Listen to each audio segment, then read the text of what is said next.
Welcome back. This is more than a channel. It's a quiet space for your mind to breathe, reflect, and grow.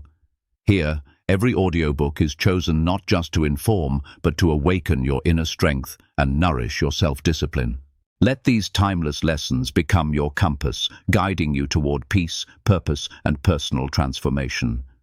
If this resonates with you, subscribe and let us walk beside you, one mindful step at a time. Put on your headphones, take a deep breath, and let the journey begin. PANI, Social Intelligence.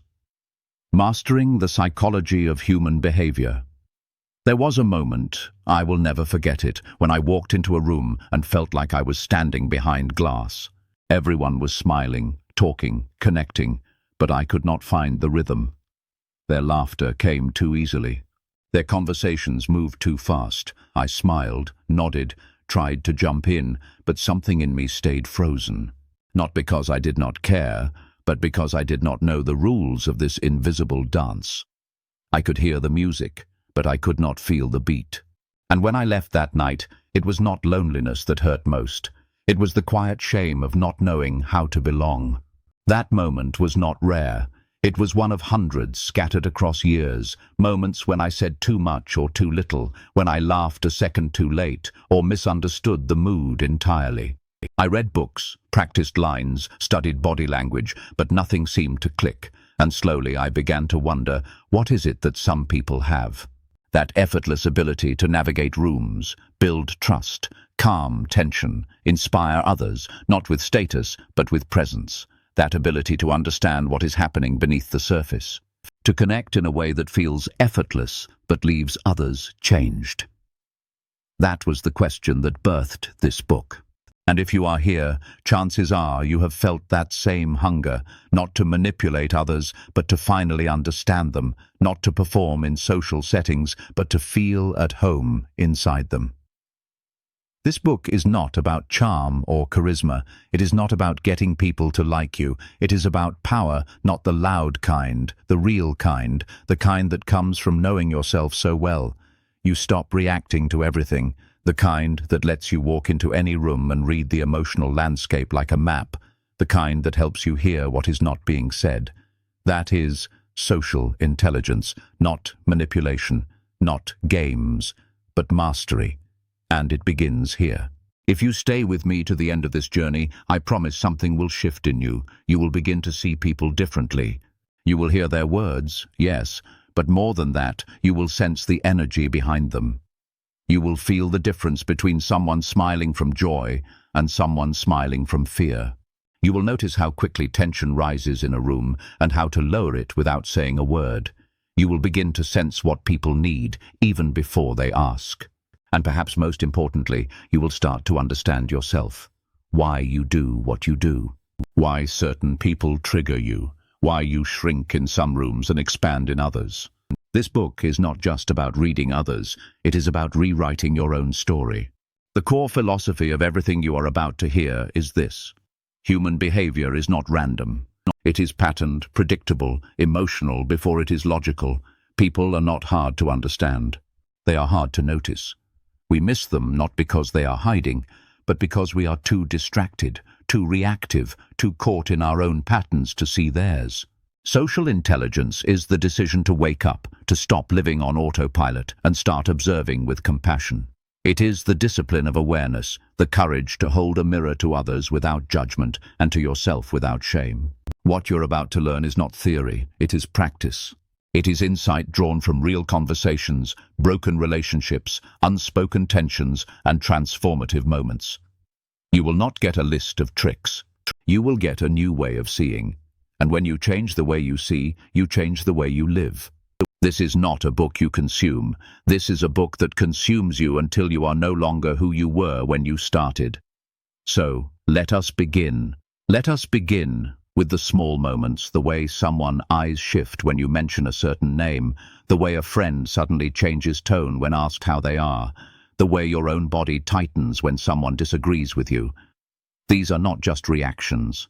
They are messages, and you will learn to read them. You will learn to respond, not react, to influence, not impress, to build trust that does not depend on words. and connection that does not depend on performance. You are not here to be impressive, you are here to be free. Free from overthinking every interaction. Free from walking away wondering, did I say too much? Or did I make it weird? Free from needing everyone's approval just to feel okay. That is what social intelligence gives you, not just skills, but peace. And that peace becomes power. So wherever you are listening from, your room, your car, a quiet walk under the sky, know this. You are not alone in your longing to understand people. You are not alone in feeling like the dance of connection is just out of reach. But it is not out of reach. You just have not learned the rhythm yet. And you will. We begin now. Not with answers, but with attention. Pay close attention, not just to what you hear in this book, but to what you begin to hear in others, in yourself. That awareness is the beginning of mastery, and mastery is not for the lucky. It is for the ones who choose to listen. Chapter 1. Beyond words, the deep logic of human behavior. He said, I am not upset. But his jaw was tight, his arms crossed, and his eyes never lifted from the floor. She said, I do not care anymore. But her voice cracked just slightly, like a heart trying not to scream. We hear these moments every day, words that say one thing and a presence that says another. And most of the time we move on. We accept what was said, ignore what was felt, and continue our lives, never realizing the opportunity we missed. Because here is the truth. Human behavior is never random. There is always a reason. There is always a pattern. But most of us were never taught how to read it. This is where social intelligence begins, not with charm, but with curiosity, not with trying to impress, but with the decision to notice. Because behavior is communication, it is emotion in action. It is trauma in motion. It is the brain's attempt to get what the heart is too scared to ask for directly. That is why someone who is loud may not be confident at all. They may be terrified of being forgotten. That is why someone who avoids conflict may not be peaceful. They may be carrying the memory of a parent who exploded at every disagreement. What you see on the outside is a response. What you learn to see underneath, that is the root. Most people struggle in relationships not because they are selfish, but because they are blind. Blind to emotional signals, blind to their own triggers, blind to the way history repeats itself through habits they never chose, but now live by. We all inherited something, a way of protecting ourselves, a way of asking for love, a way of retreating when afraid, and unless we examine those habits, they rule us. We think we are choosing, but we are reacting. We think we are rational, but we are repeating. And social intelligence is the skill that sets us free. It gives us the lens to see clearly, not only into others, but into ourselves. Here is where people get stuck. They assume behavior is the truth. But behavior is often just a strategy. A man who controls everything may not be dominant. He may be deeply insecure. A woman who laughs at everything may not be happy. She may be hiding a well of grief. These are not exceptions. These are common. You have to learn to read the intention, not just the action. Because once you do, your whole world changes. You stop taking things personally. You stop reacting to surface tension. You begin to ask deeper questions, not just what did they say, but what are they trying to protect? Not just why are they angry, but what pain are they trying to avoid feeling again? Think of every conversation like a river. The words are the surface, but the current, the thing pulling everything, is always emotion. And until you learn to sense that emotional current, you will keep being surprised by people. You will take them at face value and then wonder why they changed. But people do not change randomly. They change when something inside them feels unsafe, unseen, or misunderstood. And when you begin to see the emotional architecture of human behavior, you become free. Free from assumptions, free from cycles, free from the confusion that keeps us at war with the people we love. So how do you build this kind of insight? It starts with slowing down, listening not just to words, but to tone, to energy, to patterns. It means noticing the shift in someone's body when a topic changes, the way they suddenly speak faster or softer or with more force. It means asking questions, not to trap, but to understand.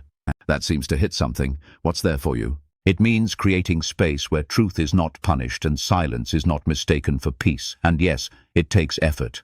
It takes unlearning because most of us were raised in environments where emotional truth was inconvenient, where behavior was judged without curiosity. But you can break that cycle. You can become someone who sees, someone who listens deeper, someone who stops reacting to symptoms and starts responding to root causes. This is not just for therapists or leaders. This is for everyone who wants to live connected, to build friendships that last, to love in a way that does not damage, to parent in a way that does not repeat harm. Because once you understand behavior as emotional language, you stop labeling people as difficult and start seeing them as human. And this insight does not make you soft. It makes you strategic. When you know that someone's resistance is really fear, you stop trying to push harder, and you start creating safety. When you know that someone's arrogance is just a mask for shame, you stop being offended and start being compassionate. That does not mean you tolerate everything. It means you understand what you are actually dealing with. If you are still here, you are already shifting. You are already becoming one of the few who choose awareness over assumption, and your life, your relationships will never be the same again. So I challenge you, in your next conversation, look beyond the words. Ask yourself, what is the emotional need here? What pattern is repeating? Then pause, listen, feel, and respond from that place. And if this chapter helped you see something in a new way, share it. Someone else may be lost in confusion when all they need is a new lens. And if you have not already, follow the channel. This journey is about to get even deeper. ChatGPT. John Noy, Chapter 2. Emotional triggers, the hidden maps that guide us. It happens in an instant. Someone says something simple, you never listen, or you always do this. And suddenly, you are not just in the room anymore, you are somewhere else, somewhere old, somewhere deep. Maybe it is the sound of their tone, the way their eyes narrowed, the word they used. Whatever it is, it flips a switch inside you. Your heart beats faster, your breathing shortens. And before you know it, you are defending, attacking, shutting down, or walking away. You tell yourself you are being rational, but what is really happening is not logic. It is memory. Emotional memory. Because triggers are not about the present, they are about the past. And until you understand them, they will keep controlling your present. Most people believe they are responding to what is happening, but the truth is, we are always responding to what it reminds us of. You are not just arguing with your partner. You are arguing with the ghost of every time you felt unheard. You are not just annoyed at your friend. You are reliving the betrayal you never got to heal from. You are not just nervous at work. You are carrying the fear of failure that started when you were 10 years old, and someone laughed at your answer in class. This is not weakness. This is wiring the nervous system, remembers, and it does not care whether your adult brain understands what is happening. If it senses danger, it reacts. This is the invisible map. We all carry a blueprint of our emotional wounds, and every interaction either confirms our safety or threatens it. That is why social intelligence is not about control. It is about awareness. If you cannot see your own triggers, you will keep calling your patterns personality. You will say, I just have a temper, or I do not trust people. Without realizing you are not choosing those behaviors, you are repeating them. Not because you want to, but because your body believes it is the only way to stay safe. But here is the shift. Once you name your triggers, they begin to lose their power. The moment you say, I am not actually angry, I am scared, I am not being heard, you break the spell. The emotional loop does not get to run automatically. You step outside of it, you breathe. You respond with choice instead of reacting from fear. That is what social mastery looks like. Not reading everyone else while staying blind to yourself, but becoming fluent in your own emotional landscape, because the clearer you are with you, the safer others feel around you. You stop making them responsible for your inner storm, and that safety, that is rare. That is magnetic. People get stuck here because they do not want to look at what hurts. It is easier to blame others, to think they are just difficult, instead of asking, what are they touching in me that still feels raw, but blame keeps you stuck? Ownership sets you free. When you realize that the fight you are in is not about this moment, but about 100 unspoken moments before it, then you stop trying to win. You start trying to understand. And understanding leads to healing. Let me give you an image. Think of your emotional system like a landmine map. Some areas are safe to walk, others are not. Not because the person in front of you is dangerous, but because something they said stepped on a memory. Maybe you grew up with a critical parent, so now even gentle feedback feels like rejection. Maybe you had a friend who betrayed your trust, so now every time someone forgets to text back, it feels like abandonment. Your mind knows it is not the same, but your body does not. And the only way to stop being hijacked by the past is to get honest about what still hurts. This honesty is not shameful. It is sacred. When you can say that comment triggered something in me, instead of lashing out, you become powerful. When you can say, give me a second, my reaction is not really about you, you disarm the entire cycle. You stop handing your triggers to people who do not even know they are holding them. You take responsibility, and that responsibility builds trust. Because the people around you start to feel that you are not just emotionally intelligent, you are emotionally safe. This does not mean you have to be perfect. It means you are awake. Awake enough to notice when something shifts in your body. Awake enough to pause instead of explode. Awake enough to say, I need a moment, instead of pretending you are fine while resentment builds under the surface. That is the real work. Not suppressing emotion, but understanding it. Walking toward it, asking it what it needs. So here is your challenge. The next time you feel a strong emotional reaction, pause. Ask, what does this remind me of? Trace it, feel it, own it. You do not need to explain it to the other person right away, but you need to name it for yourself. Because until you name it, it will keep driving you, but once you see it, you start driving again. And if this chapter felt like a mirror, come back to it often. These patterns are deep, but they are not permanent. You are not your trigger. You are the awareness that sees it, that names it, that transforms it, and that transformation, that is your power. If this spoke to something in you, share it. Someone else might be walking around triggered, confused, blaming others, not realizing what they are actually carrying. And if you want more of this kind of deep, clear insight, follow the channel. We are just getting started. Chapter 3. Emotional patterns. Why we repeat what hurts us. She keeps falling for emotionally unavailable men. He keeps pushing away anyone who tries to get close. You keep saying yes when everything in you wants to say no. These are not bad decisions. Are emotional patterns, and they are not random. They are familiar, built from the blueprint of your past, reinforced by repetition. And until you learn to see them, you will keep repeating them, even when they hurt. Because here is the truth most people avoid. We do not attract what we want, we attract what we are used to. We recreate the emotional climate we grew up in, not because it feels good, but because it feels known. That is the silent tragedy of human behavior. We repeat the very dynamics that wounded us, not out of weakness, but out of programming. If love felt like walking on eggshells as a child, then peace might feel boring now. If approval came only after performance, then stillness might feel unsafe. If honesty was punished, then vulnerability might trigger shame, even in safe places. And that is how we become adults walking through life with emotional maps written in the language of fear. Social intelligence demands that you challenge this map, that you stop asking, why does this keep happening to me? And start asking, what is this trying to teach me about myself? Because every repeated pattern is not a punishment, it is a signal, an invitation to wake up, to stop reacting blindly and start responding with clarity, to see the cycle and decide, this ends with me. People get stuck because the pattern feels so personal. They hurt me. They ghosted me. They never listened. And yes, those things are real, but beneath them is a deeper question. Why did I stay? Why did I not speak up? Why did I ignore what I felt from the beginning? These are not self-blaming questions. They are self-freeing ones. Because once you ask them honestly, you take back your power. You stop being a victim of circumstance and start becoming a student of your own psychology. Most people are not even aware they are in a loop. They think, this is just the kind of people I attract. But in reality, it is the kind of energy they have not yet healed. We do not just attract what is around us. We allow what we believe we deserve.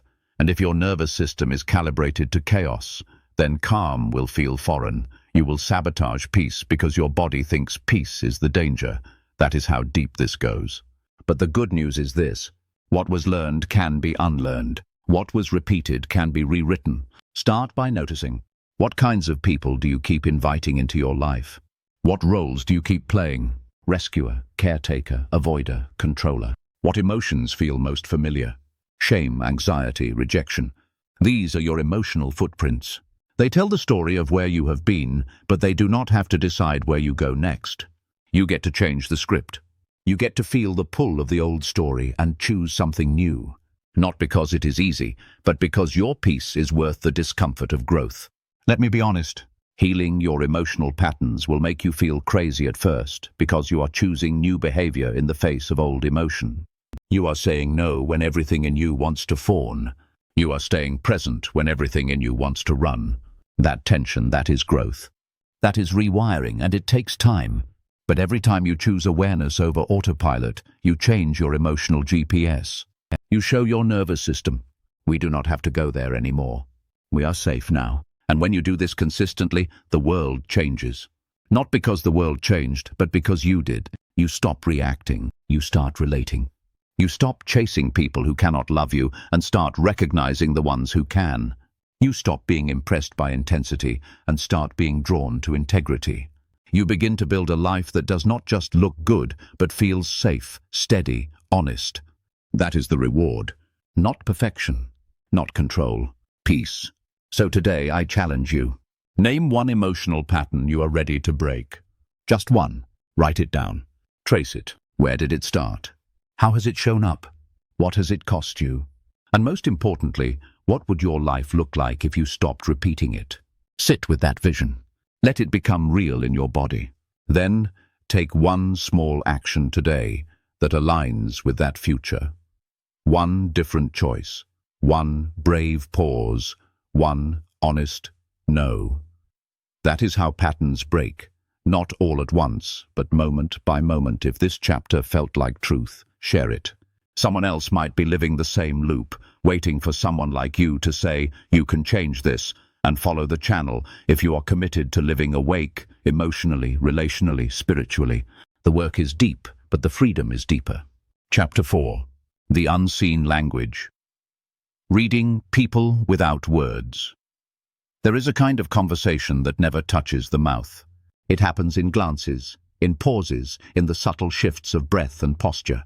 It happens in the way someone fidgets when certain topics arise, in the way their shoulders rise slightly when they say, I'm fine, in the way they hold eye contact too long as if begging not to be dismissed. This is the unseen language of emotion, the dialogue behind the dialogue, and most people never learn to read it, not because it is hidden, but because they were never taught how to see. Words are slow. Emotion is instant. By the time someone tells you they are hurt, their body has already told you 100 times. By the time someone admits they feel unsafe, their nervous system has already been signaling it all along. The problem is not that people do not show us who they are. It is that we are too distracted to notice. We are too busy preparing our response, managing our image, or trying to keep the conversation flowing. But real connection begins when we stop speaking and start sensing. The most socially intelligent people do not dominate rooms with volume. They attune to them with presence. They notice the moment someone withdraws, even when their face is smiling. They feel the tension rise when a sensitive subject is touched. They adjust their tone, their posture, their energy, not to manipulate but to honor. Because they are not just listening for information, they are listening for truth. Human beings are wired to communicate without words. Long before language, we relied on expression, movement, proximity, tone. And those systems have not left us. They are still alive, still accurate, still telling the real story. When someone leans back slightly after you say something, they are not rejecting your words, they are showing their nervous system's response. When someone's voice speeds up while explaining themselves, it is not just nervousness. It is often a sign of not feeling safe to be misunderstood. These are not quirks. They are signals. And when you learn to read them, you stop being surprised by what people eventually say because you already saw it. This is where most people fall short, not in their intelligence, but in their attention. They do not read the body. They do not hear the tone. They believe the words, even when everything else screams otherwise, and so they miss the truth. They miss the subtle withdrawal of someone who is starting to disconnect. They miss the forced calmness of someone on the edge of breaking. They miss the hesitation, the micro-expressions, the small silences that tell the whole story. And over time, relationships erode, not from conflict, but from inattention. To become fluent in this unseen language, you must train yourself to slow down. Pay attention to the details that most people rush past. The twitch of a lip, the way someone looks away when asked about their dreams, the shift in posture when you mention someone's name. These are your clues. This is your data, and it is more honest than anything that will ever be spoken aloud. And yes, it takes practice. But the moment you begin to read people this way, something shifts inside you. You begin to respond, not react. You begin to anticipate, not assume. You become the kind of person who makes others feel safe without knowing why, because you saw what no one else saw. You adjusted before they asked, you named the emotion before they could hide it. And that kind of attunement builds unbreakable trust. Let me tell you what happens when you live like this. People start to open up to you without knowing why. They feel seen, held, met, not because you have fancy language or psychology degrees, but because your presence speaks to their nervous system and says, "I'm with you." That is a deeper kind of communication. That is sacred. So here is your invitation for the next day. Speak less. Watch more. When you are in a conversation, focus entirely on the person's body, face, and tone. Listen not just with your ears, but with your eyes. What are they not saying? What emotions live behind their words? Do not judge. Just notice. Just hold. And then, when it is your turn to speak, let what you saw shape what you say. You do not need to be right. You need to be real. And realness is built on awareness. The more aware you become, the more emotionally intelligent you grow. Not through learning more, but through feeling more, sensing more, seeing more. If this chapter helped open your eyes, share it. Someone else might be walking blind through emotional conversations, missing everything that matters. And follow the channel if you want to keep developing this deep, unshakable presence. The more fluent you become in the language of emotion, the more fluent you become in the language of humanity. Chapter 5. The Cost of Not Knowing. There is a silent price we pay for not understanding people. We do not see it in the moment, but it accumulates in the tension that never gets named, in the conversations that end too early, in the friendships that fade for reasons we cannot explain, in the relationships that become cold even though nothing was ever said aloud. The cost of not knowing how to read others is not just disconnection, it is regret. Not because we did something wrong, but because we missed something right in front of us. A sign, a shift, a cry for connection that never made it into words. You think it was just a disagreement, but they were asking if they still mattered to you. You think they became distant out of nowhere, but they were waiting for you to notice they were hurting. You think it was just miscommunication, but it was years of unspoken fear finally giving up. This is the tragedy of emotional blindness. It makes us lose what we could have saved. Had we just known how to see it, most people live their entire lives skimming the surface of others. They get good at small talk. They learn how to nod, how to smile, how to look interested. But they do not know how to see. They do not know how to hear the sentence someone could not finish. They do not know how to name the energy that shifted when a wound got close. So they stay safe, but they also stay shallow, and depth is where love lives. This kind of emotional shallowness has a cost, at home, at work, in every relationship, because when people feel misunderstood, they begin to hide. Not maliciously, but protectively. They begin to share less, trust less, need less, and eventually even the people who loved you stop showing up fully, not because they stopped caring, but because they stopped feeling seen. Social intelligence saves this, not by giving you magic words, but by giving you real presence, by helping you notice the sigh that followed a joke, the hesitation before "I'm okay," the sharpness in a sentence that was meant to sound light. You begin to hear what others ignore. You begin to feel what others dismiss. And in that space, you catch what others lose. Why do so many people miss this? Because it requires stillness. And stillness feels dangerous when we are used to distraction. When you slow down enough to actually feel someone else's emotional world, you cannot hide from your own. That is why people avoid real connection. It demands that you show up, not just be seen. But once you do, everything shifts. The world softens. The people you love begin to open again. The tension breaks. The silence becomes safe. And relationships for the first time become rooted not in performance but in presence. Let me say this clearly. Emotional intelligence is not just a social skill. It is a survival skill for your relationships, for your future family, for your leadership, for your peace. Because when you learn how to read others, you stop misjudging intentions. You stop taking things personally that were never about you. You stop turning conflict into war and instead turn it into clarity. This is not idealism. This is emotional maturity, and it changes everything. So, if you are someone who has lost people and never understood why, if you have friends who suddenly became cold, if you have a partner who shut down and you never got the chance to fix it, let me say this. It was not all your fault, but you can become someone who never lets that happen again. You can become someone who notices early, who feels more, who asks better questions, who says, "I saw something change. Talk to me." That one sentence can save a relationship, and that kind of sentence only comes from someone who sees. So here is your challenge today. Think of one relationship that slipped away. Ask yourself, what was I missing? What did I not see? What conversation did I avoid? What emotion did they not feel safe to show? This is not about guilt. It is about growth, because if you name it, you can stop it from happening again. That is what this work gives you, not just connection, but the chance to never lose what matters to you again, simply because you did not know how to read it. If this chapter spoke to a wound in you, take a moment, breathe, reflect. Then share this with someone who might be in the middle of missing something they cannot see. And if you want to keep becoming someone who notices what others never learn to feel, follow the channel, because we are not just learning how to understand people, we are learning how to keep them. Chapter 6.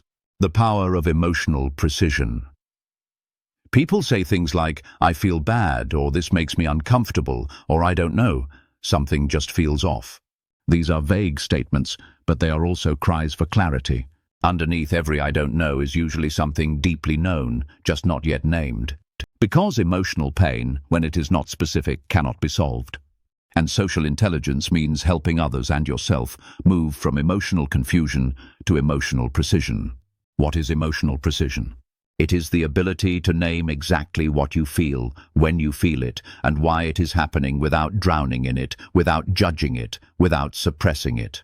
It is the moment you stop saying, "I just tired," and start admitting, "I feel emotionally drained because I constantly performing around people who never ask how I am." My lord, it is the moment you stop telling your partner you don't get it and instead say, "I feel abandoned," when you change the subject after I share something vulnerable. That shift from fog to focus is everything, because when emotion becomes clear, it becomes movable. You can finally do something with it. But most people never get to that level of clarity.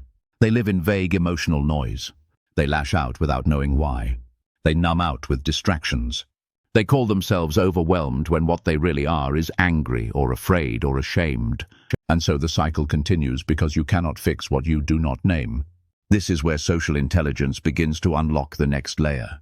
Because when you get precise about emotion, everything becomes actionable. You can comfort someone better. You can repair conflict faster. You can choose your next step with confidence instead of just guessing what might feel better. Let me be clear. Emotional precision is not just about being articulate. It is about being honest, deeply, uncomfortably honest. It means sitting with a feeling long enough to understand what it really is. It means asking questions like, is this sadness or is it disappointment? Is this fear or is it shame? Am I angry at them or am I angry that I gave up my voice again? These are hard questions, but they are liberating, because the moment you can name it, you begin to own it. And the moment you own it, you stop projecting it. Why is this so powerful? Because it cuts through chaos. Imagine a workplace where a team member can say, "I'm not resisting the project. I'm feeling unseen in how my ideas are handled." Imagine a relationship where someone can say, "I'm not pulling away. I'm afraid of being judged for what I really think." Imagine a parent who can say, "I'm not yelling because you messed up. I'm yelling because I'm afraid you'll repeat the same mistake I made." These statements transform relationships, not because they solve everything, but because they shift the energy from confusion to clarity. When people hear truth, they lean in, not surface truth, but emotional truth. As something precise about what they feel, it opens a door. Because we recognize ourselves in it, we feel less alone. We stop guessing. We start understanding. And from understanding, we begin to rebuild trust. The reason this matters so much is because most conflict is not caused by bad people. It is caused by unclear emotion, misunderstood motives, words spoken in heat that were really meant to cover fear. If you become someone who can slow a moment down and ask, what are we really feeling right now? You become a leader not by title but by impact. You help others reach themselves, and that is one of the rarest gifts anyone can offer. So how do you begin to practice this? You start with yourself. Every time you feel something rise, pause. Ask, what am I actually feeling? And do not settle for the first answer. Go deeper. If you feel resistance, what are you protecting? If you feel anger, what boundary was crossed? If you feel numb, what emotion is too overwhelming to touch? This is not therapy.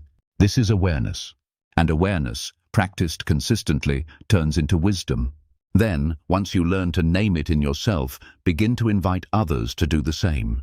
Gently, respectfully ask, do you think this is about something deeper? Or, what are you really needing in this moment? Create space for answers that are messy, imperfect, but true. Because the moment someone finds the words, the healing begins. They no longer have to act out what they can now express. If you are still here, I know you are ready to become this kind of presence. The kind that brings clarity, not confusion. The kind that speaks the right emotion at the right time and watches walls fall. So today, practice this. Name what you feel with as much precision as you can. Replace, I'm off with I feel unsafe right now and I need reassurance. Replace I'm annoyed with I feel dismissed and I want to be heard. Then notice what happens. Your world will begin to shift, not just outside, but inside. And if this chapter brought something to the surface in you, share it. Someone else may be walking through life, blind to their own emotion, and your clarity might be the light they need. And follow the channel if you want to keep sharpening this power. Emotional precision is not just skill, it is leadership, it is love, it is liberation. Chapter 7. Emotional Contagion. How you feel shapes how others behave. Walk into a room with joy in your eyes and people sit up straighter. Enter tense and conversation stall. Bring quiet calm and arguments seem to soften. You do not even have to say a word. Because emotion is not private, it is contagious. It spreads like fire or fragrance. Whether you realize it or not, you are always broadcasting something. Your energy walks in before your words do, and that energy has the power to soothe or to stir, to bring people closer or push them away. This is not magic. This is biology. We are wired for emotional mirroring. Through systems like mirror neurons, our brains are built to synchronize with the people around us. That is why you yawn when someone else does. Why laughter is more contagious in groups. Why panic in one person can infect a room, even if no one knows what is wrong. Emotion is not just felt, it is transferred. And once you understand this, you begin to take responsibility not only for how you feel, but for what you bring into spaces. Think of your body like a tuning fork.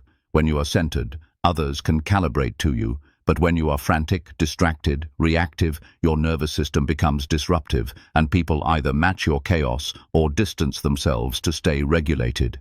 This is why leaders with calm energy change culture, why friends who stay soft in conflict create safety, why parents who stay grounded during a child's meltdown teach that it is okay to feel big things without being consumed by them. Emotional contagion explains why some conversations spiral while others de-escalate. It is not just the topic, it is the temperature. You can say the right thing, but if your tone is laced with impatience, the message is lost. You can offer great advice, but if your energy carries frustration, the person will shut down. People do not just respond to what you say. They respond to how it feels to be in your presence. So if you want to master human behavior, you must begin here with emotional self-regulation. Not controlling your feelings, but holding them. Not pretending, but choosing. Choosing how to express, how to respond, how to carry yourself in a way that becomes a safe emotional field for others to enter. Because the most powerful person in the room is rarely the loudest. It is the one who is least reactive, the one who can feel deeply but does not let emotion run the show. Why do so many people struggle with this? Because they live from reaction, not intention. Their moods are dictated by the last thing someone said. Their peace depends on everything going their way, and so they swing wildly, calm one moment triggered the next, pulling everyone around them into the same emotional chaos. But social intelligence means you lead the emotional energy, not follow it. You become the thermostat, not the thermometer. This begins by noticing what do people feel after talking to you, lighter or heavier, calmer or more agitated. Do your words soothe or do they stir? Do your silences create peace or discomfort? This is not about being perfect. It is about being intentional. Because once you realize how much power you hold in shaping a moment, a room, a relationship, you stop being careless with your energy. And this does not mean you always have to be upbeat. That is not authenticity. That is performance.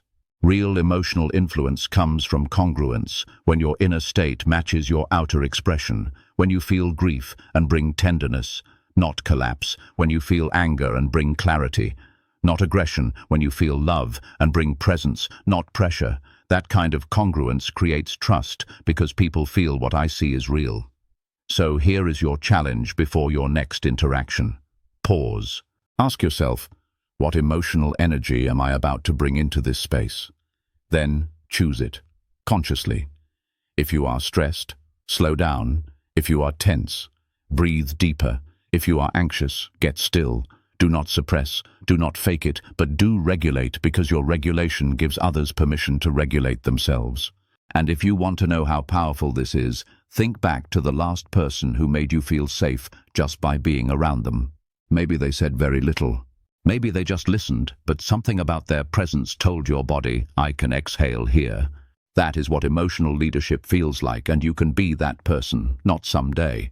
But now, if this chapter revealed something to you about your impact, share it. Someone else might be walking through life unaware of the emotional wake they leave behind.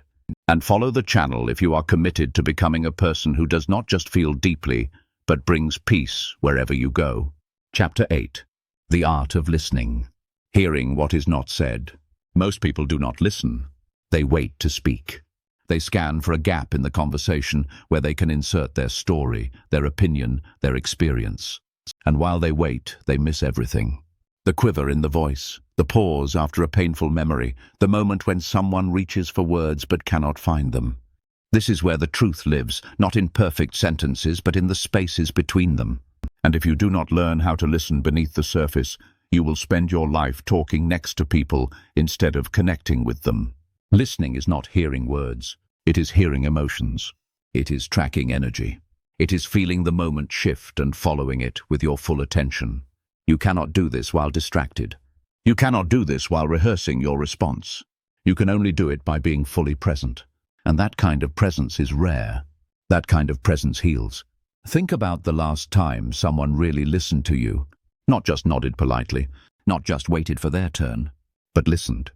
Like nothing else existed but your voice, like your feelings mattered, like they were not just listening to respond, but to understand. What did that feel like in your body? Safe, calming, like you were allowed to exist without explanation. That is what true listening gives people, and you can become the person who offers that, not with technique, but with heart. But to listen this way, you must quiet your own inner noise. You must stop needing to fix, to correct, to insert advice. People are not problems to solve. They are stories to hold. And most of the time, when someone shares their pain, they are not looking for a solution. They are looking for someone to stay, to not flinch when the tears come, to not change the subject when it gets uncomfortable, to not judge the way they explain something messy or imperfect. That kind of listening is rare, and it is everything. Here is the secret. You do not need to have the right words. You need to offer the right silence, the kind that says, I am with you, the kind that does not rush to conclusions, the kind that lets people unravel at their own pace, knowing you will not walk away when it gets real. That silence is not emptiness, it is presence, and in that space, healing happens. Most people listen from ego. How does this relate to me? What can I say that sounds smart? How can I prove I understand? But true listening has no agenda. It does not need to impress. It does not need to be right. It just needs to be there, fully, gently, open. And when you learn to listen like that, people begin to trust you with parts of themselves they have never shared. Not because you asked the right questions, but because you made them feel safe enough to answer. You can practice this. In your next conversation, try this. Say less. Ask one deep question, then stop talking. Watch their eyes, feel their tone. Notice when they pause, when they fumble, when they hesitate. Those are the gold. Those are the places where emotion lives. Do not rush past them. Gently ask what is coming up for you there, or take your time. I am listening. Then wait. Let the silence do its work. Let the moment breathe. Over time you will become known not just as someone who hears, but as someone who understands. And that is a rare gift in a world where everyone is shouting to be heard. You will become a refuge, a calm in the storm, and people will remember how they felt around you long after they forget what you said. But to get there, you must train yourself to listen with more than ears. You must listen with your eyes, your intuition, your breath. Listen to what they are avoiding, what they rush through, what they cannot say yet. Listen to how their voice changes when they talk about their father. Listen to how their hands tremble when they speak of failure. These are the places that need love, not opinion, not judgment, just love. And if this chapter woke something up in you, if you realized how often you have been listening to respond, not to receive, then take this seriously. Make this your new standard, not just to be a better friend or partner or leader, but to be a better human. If this helped you hear something deeper in yourself, share it. Someone else might be desperate to be heard, and your shift might be the key. And if you are ready to master this level of connection, follow the channel. We are not just learning how to speak. We are becoming the ones who stay when others run. Chapter 9. Boundaries, the language of self-respect. Boundaries are not walls. They are doors. Not to shut people out, but to teach them how to come in. Not to control others, but to protect your peace. But for most people, boundaries feel like confrontation. They feel like rejection. They feel like risk. So we soften. We tolerate. We say yes when everything in us screams no. We laugh when it hurts. We keep the peace at the cost of our own voice. And over time, our silence becomes resentment, and our resentment becomes disconnection, not just from others, but from ourselves. The truth is, you cannot be emotionally intelligent without boundaries, because boundaries are not just about what you say to others. They are about what you say to yourself. I am worth protecting. My energy is not infinite. My heart is not a dumping ground. My kindness is not an invitation to be used. Boundaries are how we teach others that our presence is a privilege, not a guarantee. They are how we make sure our compassion does not become our cage. Why do so many people struggle with this? Because we confuse boundaries with meanness, especially if we were raised in environments where love was earned through self-abandonment. If your worth was measured by how much you gave, how agreeable you were, how low maintenance you acted, then boundaries feel like betrayal. They feel selfish. They trigger guilt. But guilt is not always a sign that something is wrong. Sometimes it is the cost of healing. The growing pain of reclaiming what was always yours. Your time, your truth, your safety. The first step to building boundaries is not confrontation. It is clarity. You cannot set a line until you know what you are protecting. You must ask, what drains me? What patterns leave me bitter? What situations make me feel small, fake, silenced? These are the clues. These are the places where boundaries are needed most. And once you name them, you begin to draw the invisible lines that teach the world how to treat you. Here is the paradox. The clearer your boundaries, the softer your energy becomes. Why? Because you are no longer in survival mode. You are no longer bracing for the next request, the next emotional dump, the next manipulation disguised as a favor. When your life has structure, your soul can rest. And that rest is what gives you strength, not to dominate others, but to be fully present with them without losing yourself. Social intelligence means knowing when to lean in and when to step back. It means sensing not just what someone needs from you, but whether you are the right person to give it. It means understanding that saying no to someone else is often saying yes to your own integrity. And yes, some people will not like it. Some will call you cold, distant, difficult. But let me be clear, the people who benefit from your lack of boundaries are the ones most offended by your healing. Do not let their discomfort drag you back into self-abandonment. You teach people how to treat you, not by what you allow, but by what you enforce. If someone crosses a line and there is no consequence, then it was not a boundary. It was a suggestion, and suggestions do not protect you. They only exhaust you, so you must decide, is your peace worth defending? Is your time worth guarding? Is your heart worth honoring? If the answer is yes, then your boundaries must become non-negotiable, not with anger, but with certainty. So how do you begin? Start with small things. Notice where you shrink, where you say it's fine when it is not, where you stay quiet to avoid tension. Then speak kindly, clearly, firmly. Say, I'm not available for that. Say, I need a moment to think about this before I commit. Say, I care about you, but I also need to take care of myself. And then hold the line, not with aggression, but with consistency. That is what builds self-trust. That is what transforms dynamics. And if someone walks away because you had a boundary, let them. Because what you lost was not love, it was dependency. And real love does not punish you for having limits. It honors them. It sees your no as a sign of depth, not distance. And those are the people you want in your life, the ones who grow with you, not the ones who guilt you into staying the same. If this chapter made you uncomfortable, good.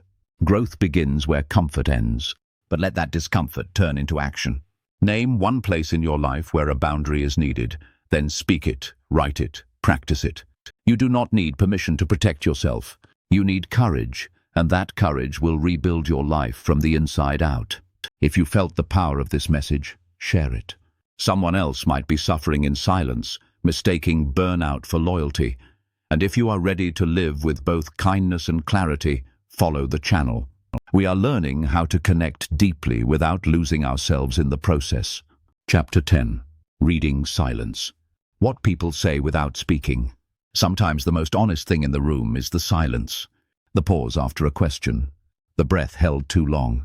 The moment someone looks down, not because they are bored, but because they are protecting something they do not yet know how to say. Silence is not absence. It is information. It is where the truth hides when the heart is not ready to speak. And if you want to become someone who truly understands others, you must learn to listen not just to words, but to what people are too afraid or too exhausted to say out loud. People say more in their silence than they do in their explanations. They say I'm overwhelmed with a delayed reply. They say I don't trust you yet with a quick change of subject. They say I'm hurting by avoiding the topic altogether. The ones who say I'm fine while clenching their fists. The ones who laugh too quickly. The ones who never ask for help but show up for everyone else. These people are not okay, but they are trying to hold themselves together in a world that often punishes vulnerability and rewards performance. Most of us were not raised to honor silence. We were taught to fill it, to fix it, to rush through it because it made us feel awkward or powerless. But silence is not a problem. It is a portal into truth, into safety, into the places people only let you see when they feel no pressure to perform. That is why the most emotionally intelligent people are not the ones who talk the most. They are the ones who wait, who create space for silence to speak, who allow others to find their own words without rushing to rescue them. This kind of listening is a gift, because most people live in environments where silence is mistaken for disinterest, or worse, where silence is filled with judgment, interruption, assumption. So when someone finally experiences a presence that holds space, quietly, steadily, they begin to open, not because they are forced, but because they are finally safe. And safety is the soil where real connection grows. But here is where people get stuck. They think silence means something is wrong. They think they must be mad, or they're ignoring me, or this is awkward. Let me fix it. But not all silence is rejection. Sometimes silence is reflection. Sometimes silence is regulation. Sometimes silence is someone doing the brave work of putting feelings into words for the first time. And if you rush that process, you rob them of their moment. You insert your noise where their truth was about to surface. So what do you do instead? You stay. You breathe. You say things like, take your time. I'm here. There's no rush. You let them know that their silence is welcome, that it is part of the conversation, not an interruption. You resist the urge to fill every gap with your own voice. And when you do this, something incredible happens. People begin to find the words they did not know they had. They begin to speak from places deeper than defense. They begin to tell the truth, not the polished version, but the raw one. And that truth changes everything. This does not just apply to conversations with others. It applies to yourself. There are parts of you that live in silence, memories you have not looked at in years, feelings you have buried beneath busyness, questions you avoid because the answers might hurt. And if you never slow down to sit in silence with yourself, you will never hear what your own soul is trying to say. You will keep running, performing, pretending, but the truth, it waits in the quiet. And it will not shout. You have to come closer. You have to be still enough to hear it. So here is your challenge. In your next conversation, notice the silence. Instead of filling it, feel it. What is happening in that space? What are they holding back? What are you afraid to ask? What part of you wants to fix and why? Then breathe. Wait. Let the silence teach you. Let it lead you to a depth most people never reach because they were too uncomfortable to stay. And if someone shares a silence with you, treat it with reverence. It means they trust you. It means they are reaching for truth. Do not rush them. Do not rescue them. Just be there. Your stillness might be the medicine their heart has been waiting for. If this chapter opened your eyes to the power of what goes unsaid, share it. Someone else might be walking through life, missing every moment because they are afraid of the quiet. And if you are committed to becoming someone who can hold space for real, raw, sacred truth, follow the channel. We are not just learning how to speak, we are learning how to be. ChatGPT, John Noy. Chapter 11. Conflict as a Mirror. What arguments reveal about us? Most people are terrified of conflict. They see it as something to avoid, something shameful, something that means the relationship is failing, but conflict is not the enemy. Avoiding it is because conflict is not just about what was said or done, it is about what was triggered underneath. And if you pay attention, every argument becomes a mirror. It reveals what you fear, what you value, what still needs healing inside you. Conflict is not a sign something is broken. It is an invitation to go deeper. Think of the last time you got angry, not irritated, angry. What was underneath that moment? Was it really about being interrupted, or was it about feeling dismissed? Was it really about the mess they left, or was it about how invisible you feel in your own home? Was it really about what they said, or was it the way they said it, in the exact tone that reminded you of the way someone once made you feel small? This is the truth most people do not tell. Anger is a surface emotion. What it protects is almost always more tender. And until you learn to look past the flash and into the root, you will keep having the same fights with different faces. The most socially intelligent people do not avoid conflict. They use it. They know that arguments are not always about who is right. They are about what is real. They ask better questions. What is this really about? What am I afraid of right now? What need of mine is not being met, and have I actually voiced it or just expected them to read my mind? These questions change the temperature of a moment because most people are not fighting to win. They are fighting to be seen. That is why yelling never works. It may feel powerful in the moment, but it builds walls, not bridges. When someone raises their voice, what they are really saying is, "I do not feel heard." And when we respond with defensiveness instead of curiosity, we miss the moment. We escalate the noise and lose the signal, but when someone can say, "I feel scared, not angry," or "this hurt me because it touched something old," the entire argument shifts. The armor comes off. Real conversation begins. Why do we struggle with this so much? Because conflict touches our oldest wounds. If you grew up in a home where disagreement meant danger, then you will freeze when tension arises. If you learn that love is withdrawn when you speak up, then you will people please until resentment builds. And when you finally explode, it will not be because of the current issue. It will be the dam breaking after years of unspoken needs. This is why healing matters, because without it, conflict becomes trauma reenactment. But with it, conflict becomes transformation. Let me say this clearly. The way you handle conflict reveals everything about your emotional world. Do you avoid it? Then you probably learned it is not safe to have needs. Do you dominate it? Then you may believe love must be earned through power. Do you collapse in it? Then you likely carry the memory of being punished for expression. These are not flaws. These are survival strategies, but you do not have to keep surviving.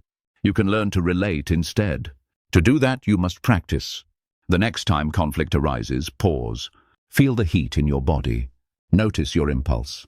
Do you want to attack? Retreat. Shut down. That is your pattern. Breathe. Ask yourself, what am I really trying to protect right now? Then speak from that place, not with accusation, but with clarity. I feel scared that I do not matter to you. I feel hurt that my effort went unnoticed. These sentences build bridges because they reveal, not blame. And revelation invites connection. And remember, it is not your job to control the other person's reaction. Your job is to stay honest, grounded, present. Some people will not know how to handle that. They will try to pull you back into the familiar dance of drama. Do not follow. Stay in truth. Even if they cannot meet you there yet, your steadiness becomes a new possibility. It plants inside the seed, and sometimes that is enough. If you are in a relationship where conflict has become a war zone, let me say this. It is not too late, but someone has to go first. Someone has to break the pattern. Someone has to say, let us stop fighting the symptom and talk about the root, that someone can be you. And if this chapter held a mirror to your own patterns, good. Awareness is the beginning of freedom. But do not stop here. Practice, reflect. Apologize where needed. Speak truth even when your voice shakes. This is how we grow, not by avoiding pain, but by learning how to hold it with wisdom. If this message brought clarity to something you have been struggling with, share it. Someone else might be trapped in a cycle of silence or shouting, not realizing that conflict could be the door to intimacy. And if you are ready to keep walking through that door, follow the channel, because we are not afraid of the fight. We are here for the healing. Chapter 12. When you finally see people as they are, there comes a moment, often after heartbreak or disappointment, when your eyes finally adjust. You stop seeing people as you wish they were, and you begin to see them as they are, not in bitterness, not in blame, but in truth. You realize that some people were not avoiding you, they were avoiding themselves, that their silence was not punishment, it was fear, that the distance was not a lack of love, but a lack of capacity. And in that moment, everything changes, because now you are relating to reality, not fantasy. Most suffering in relationships does not come from what happened. It comes from what we expected. We projected potential. We imagined they would change. We believed that if we loved harder, they would show up differently. And we ignored the signs because hope can be louder than truth. We saw the red flags and called them challenges. We felt the misalignment, but named it chemistry. We confused intensity with intimacy. And when it all broke, we thought we were betrayed, when really we were waking up.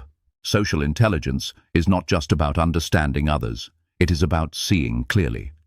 It is the skill of reading, not just emotions, but patterns, not just words, but actions, not just apologies, but follow. And when you start living like this, you begin to release people from the pedestal of your imagination. You stop asking them to be who they are not. You stop needing them to fulfill roles they never auditioned for, and in doing so, you begin to set both them and yourself free. There is deep peace in this because now you are no longer trying to fix, chase, convince, or decode. You are observing, you are accepting, and from that clarity you get to choose. Do I stay or do I go? Do I engage or do I release? Do I open more or do I protect my energy? These are not decisions made from emotion. They are made from alignment, from self-respect, from wisdom. But here is what no one tells you. Seeing clearly is painful because when you remove the lens of fantasy, you grieve. Not just the person, but the dream, the imagined future, the story you told yourself. And grief, when it is honest, feels like dying. But it is also the beginning of being born again. Born into a life where you are no longer blind. Born into relationships that are built on truth, not illusion. Born into choices that come from your wholeness, not your wounds. Let me say something radical. Most people are not bad, they are just unhealed. And unhealed people hurt others, not because they want to, but because they do not know another way. When you understand this, your heart softens. You stop needing revenge. You stop needing closure from them, because the closure comes from your own clarity. I see now, and I release. This is not about becoming cynical. It is about becoming wise. You can still love, still trust, still believe, but now your love is grounded. Your trust is earned. Your belief is measured. You are no longer a prisoner of potential. You are a protector of peace. And that shift makes all the difference. So here is your challenge. Think of someone you have been hoping would change. someone whose actions never match their words, someone you keep giving chances to even when your heart hurts. Ask yourself honestly, who are they really? What have they consistently shown you? What have they revealed in silence, in patterns, in how they hold or drop you? Then breathe, grieve, and choose, not from fantasy, from truth. And if you find yourself angry, good. That anger is sacred. Let it speak. Let it protect you. But do not let it harden you. Let it clarify you. Let it be the fire that burns through illusion so you can finally see clearly. And once you see, promise yourself this: I will not pretend again. I will not hope harder than I observe. I will not stay where I am not seen. That is not cruelty. That is self-respect. If this chapter felt like a mirror to your past or present, share it. Someone else might be walking through life, seeing only what they want to see, and your clarity might save them years of confusion. And if you are ready to keep building relationships rooted in truth, not fantasy, follow the channel, because when you see clearly, you love wisely, and that is a love worth living for. Chapter 13. Becoming the person others feel safe with. In a world that rushes, judges, and interrupts, becoming the person who others feel safe with is a quiet revolution. Not because you say all the right things, but because your presence tells a different story. It says you do not have to be perfect here. You can take your time. You are not too much, and you are not enough. This kind of presence cannot be faked. It comes from depth, from having sat with your own emotions long enough that someone else's do not scare you. Most people are walking through life guarded, not because they are cold, but because they have been cut too many times by careless hands. So when they finally feel someone who listens with no agenda, who holds silence without pressure, who does not twist their words or rush to fix them, they begin to unfold slowly, like a wound testing the warmth of air. And that unfolding is sacred. It is the place where connection stops being transactional and starts becoming transformational. But to become this kind of person, you must first do something most people avoid. You must learn to sit with your own discomfort. You must become fluent in your own fear, your own grief, your own longing, because if you cannot hold those places in yourself, you will react when others show you theirs. You will offer cliché instead of compassion. You will deflect, distract, or minimize, not out of cruelty, but because their pain activates your own unhealed wounds. Social intelligence is not charm. It is not popularity. It is emotional depth, the ability to notice when someone flinches at a compliment, to sense when their smile has a crack in it, to gently say, "That sounded light, but it felt heavy. Do you want to talk about it?" These are the people who change lives, not with advice, but with presence, with safety. And safety is the rarest currency in the world. You do not become this kind of person overnight. You become it moment by moment, by pausing when someone shares something vulnerable, by resisting the urge to offer quick answers, by choosing to stay even when the emotion is messy, uncomfortable, unfamiliar. You become safe by being steady, honest, soft without being passive, strong without overpowering, and most of all, human. You know you are becoming this kind of person when people begin to say things like, "I do not know why I am telling you this," or "I have never shared this with anyone before." That is not an accident. That is the result of invisible work, the inner clearing you have done, the trust you have built with your own soul. People can feel that. It is not about what you do, it is about who you are. Let me ask you something. Who in your life has ever made you feel safe, truly safe? The kind of person you could cry in front of without apology. The kind of person who did not flinch when you were falling apart. The kind of person whose presence felt like a blanket when the world was cold. That person is rare. And if you had someone like that, you know their value. If you never had someone like that, then become it. And yes, it will cost you. It will cost your performative persona, your need to be the smartest, the fastest, funniest, the one with all the answers. But what you gain is real intimacy, the kind that heals, the kind that lasts, the kind that builds a life you do not need to escape from. So here is your invitation. This week, in every interaction, ask yourself, am I being a safe place or just a polite one? Then choose depth. Ask one more question. Hold one more second of silence. Offer one more ounce of empathy. You will be amazed how quickly people open, not because you pried, but because you stayed. If you felt this message in your heart, share it. The world is not short on words, but it is starving for presence. And follow the channel if you want to keep becoming the kind of person whose presence is a gift, not a demand. This is what social intelligence is for, not to impress, but to connect, not to be liked, but to love well.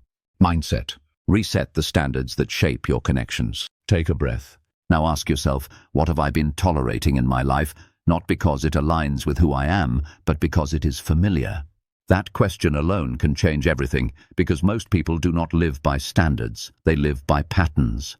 And unless you disrupt those patterns, you will continue to attract, allow, and repeat what keeps you small, unseen, misunderstood. It is not enough to read people.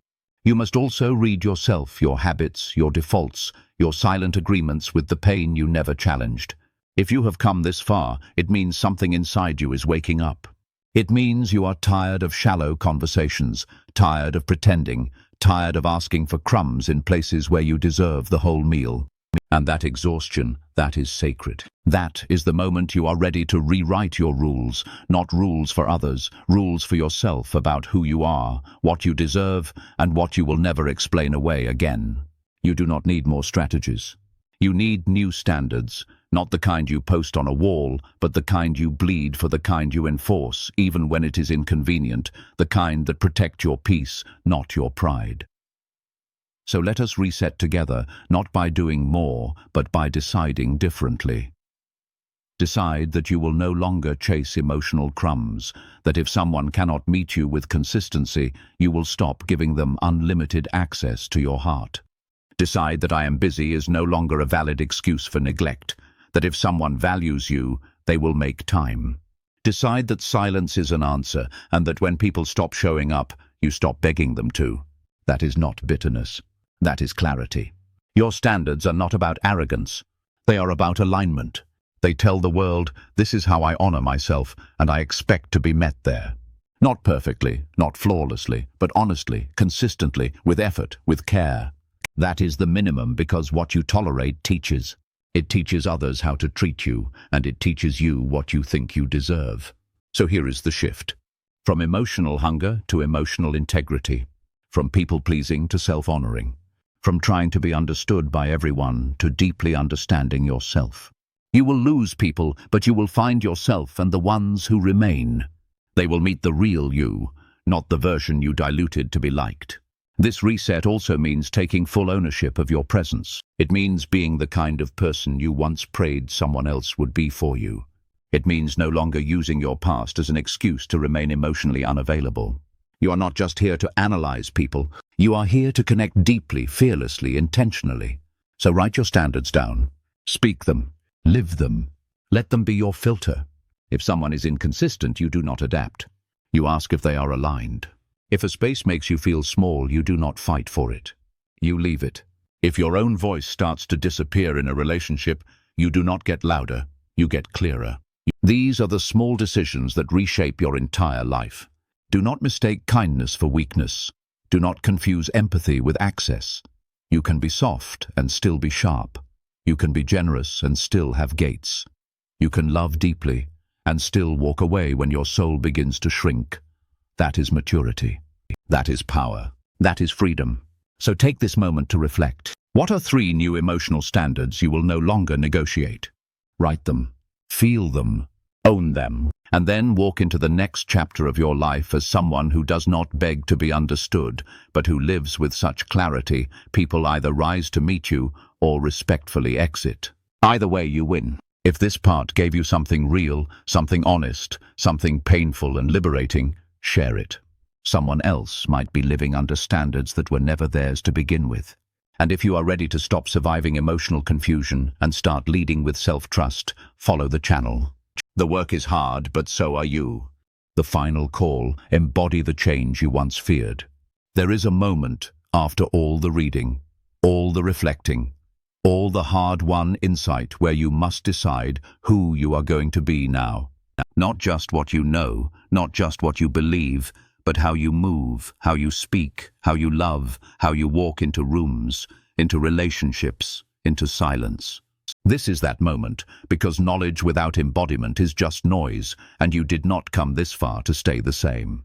You came to become. You now know how to read people, but the deeper power is learning how to be someone worth reading, someone consistent, someone clear, someone emotionally honest, but not emotionally explosive, someone who can hold another person's storm without losing their center, someone whose boundaries do not need to be screamed to be respected. That kind of presence changes everything, and the world needs more of it. The world needs more of you. You do not need another lecture. You need to trust that what you have learned is enough to begin. You need to take the mirror of this book and hold it up to your next conversation, to your next disagreement, to the next time someone goes silent or gets loud or walks away. Instead of reacting, pause. Instead of assuming, ask. Instead of defending, feel. This is what mastery looks like, not perfection, but choice. Over and over again, you will be tempted to fall back into old patterns. You will want to rescue, to shrink, to prove, to perform. But you are no longer that person. You are not here to be tolerated. You are here to be treasured. You are not here to be understood by everyone. You are here to understand yourself so deeply that you do not need constant reassurance to feel worthy. That is what social intelligence really gives you, not the ability to manipulate others, but the freedom to stop betraying yourself. Let people misunderstand you. Let them call you too much, too sensitive, too quiet, too intense. They are not wrong. They just are not meant for the new you. Let your clarity offend those who only knew your compliance. Let your boundaries disappoint the ones who relied on your silence. That is not cruelty, that is consequence. And you are allowed to change the terms of your life whenever you finally remember who you are. And when you forget again, as you will because you are human, return to this. You are not here to get it right every time. You are here to live honestly, to love fully, to see and be seen without armor, to feel without apology, to speak without shame, to rest without guilt, to forgive without abandoning yourself. These are the new rules. This is the new way. It will not always be easy, but it will always be real, and realness will carry you through when the motivation fades, when the old wounds whisper, when the world tries to pull you back into the numbness of conformity. Stay awake, stay soft, stay strong. You are not too much. You are just finally full of self-awareness, of truth, of presence. You are no longer just reading people. You are becoming someone who helps people return to themselves by the way you listen, by the way you hold space, by the way you say no without guilt and yes without fear, by the way you live your own healing, not just talk about it. That is the invitation now, not to impress, but to embody. So walk forward. Let your next conversation be different. Let your posture change. Let your silence change. Let your silence carry strength. Let your eyes soften. Let your presence speak. And when someone says, "There is something about you I cannot explain," just smile. You will know what it is. You chose to live with soul. If this message touched something raw and real in you, do not keep it to yourself. Share it. Let someone else feel seen. Let someone else remember who they are. And if you have not already, follow the channel, because this is just the beginning. You are not done. You are just becoming. If you've made it to this point, you've probably realized what I have. You're not missing anything. You're not broken. You're not late. You already have enough to begin. The difference now is, will you honor what you carry? Will you stop waiting on start because